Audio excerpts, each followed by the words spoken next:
Friends, എല്ലാവർക്കും നമസ്കാരം. എല്ലാവർക്കും കുക്കിംഗ് അറ്റ് മേഫ്ലവറിലേക്ക് സ്വാഗതം. ഇന്ന് ഞാനിവിടെ തയ്യാറാക്കാൻ പോകുന്നത് നമ്മൾ കേരളീയർക്ക് വളരെയധികം ഇഷ്ടപ്പെടുന്ന ഒരു സംഭാരം അഥവാ മോരും വെള്ളമാണ്. നമുക്കറിയാം, ഈ ചൂട് കാലാവസ്ഥയ്ക്ക് ഇത് കുടിക്കാൻ പറ്റിയൊരു നല്ലൊരു ഡ്രിങ്കാണ്. അതുകൂടാതെ സദ്യക്കൊക്കെ ഇത് ഒഴിച്ചുകൂടാൻ പറ്റാത്തൊരു വിഭവമാണ്. നിങ്ങൾക്ക് എല്ലാവർക്കും തന്നെ ചെയ്യാൻ അറിയാൻ പറ്റുമായിരിക്കും.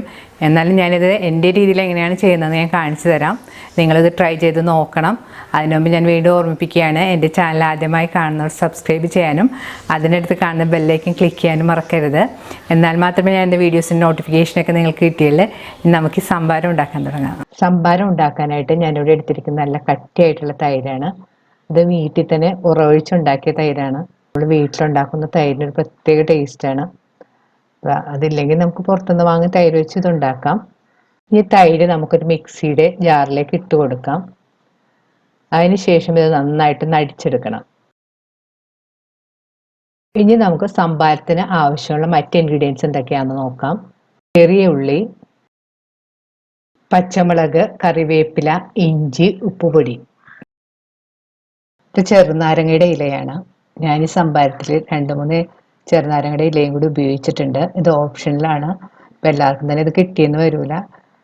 അപ്പോൾ നിങ്ങളുടെ കയ്യിൽ ഇതുണ്ടെങ്കിൽ ചേർക്കുക, ഇല്ലെങ്കിലും കുഴപ്പമില്ല. പക്ഷെ ഇത് ചേർത്താൽ ഒരു പ്രത്യേക രുചി കിട്ടും ഇതിന്. ഇനി പച്ചമുളക്, ഇഞ്ചി, ഉള്ളി ഇവയെല്ലാം നമുക്കൊന്ന് ചതച്ചെടുക്കണം. ഞാനിതുപോലുള്ളൊരു കല്ലിലിട്ടാണ് ചതച്ചെടുത്തിരിക്കുന്നത്.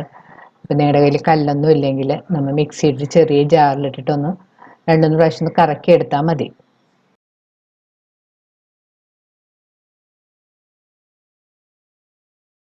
ഇപ്പോൾ എല്ലാ ഇൻഗ്രീഡിയൻസ് ഈ കാണുന്ന പോലെ ചതച്ചെടുത്തിട്ടുണ്ട്. അതിനി നമുക്ക് വേറൊരു പാത്രത്തിലേക്ക് മാറ്റി വെക്കാം. അടിച്ചെടുത്ത തൈര് നമുക്കൊരു പാത്രത്തിലേക്ക് ഇട്ട് കൊടുക്കാം. ഇനി തൈരിലേക്ക് നിങ്ങളുടെ ആവശ്യത്തിനനുസരിച്ച് തണുത്ത വെള്ളവും കൂടി ചേർത്ത് കൊടുക്കാം. ഇനി ഇതിലേക്ക് ആവശ്യത്തിന് ഉപ്പുപൊടിയും ചതച്ച് വെച്ചിരിക്കുന്ന ഇൻഗ്രീഡിയൻസും കൂടി ചേർത്ത് കൊടുക്കണം. അതിനുശേഷം സ്പൂൺ കൊണ്ട് നന്നായിട്ട് മിക്സ് ചെയ്ത് യോജിപ്പിക്കാം. ഉപ്പ് നോക്കിയിട്ട് ആവശ്യത്തിനനുസരിച്ച് ഉപ്പെല്ലാം ചേർത്ത് കൊടുക്കണം. ഇപ്പോൾ രുചികരമായ സംഭാരം റെഡിയായി കഴിഞ്ഞ് ഇനി നമുക്ക് റെഡിയായ സംഭാരം ഒരു സെർവിങ് ഗ്ലാസ്സിലേക്ക് ഒഴിച്ചു കൊടുക്കാം.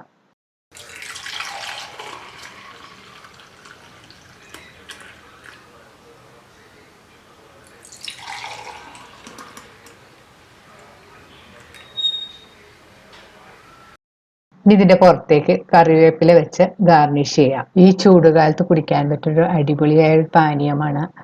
നിങ്ങൾ ട്രൈ ചെയ്ത് നോക്കണം. ഇത് നമുക്ക് ചോറിൻ്റെ കൂടെ വേണമെങ്കിലും കഴിക്കാം.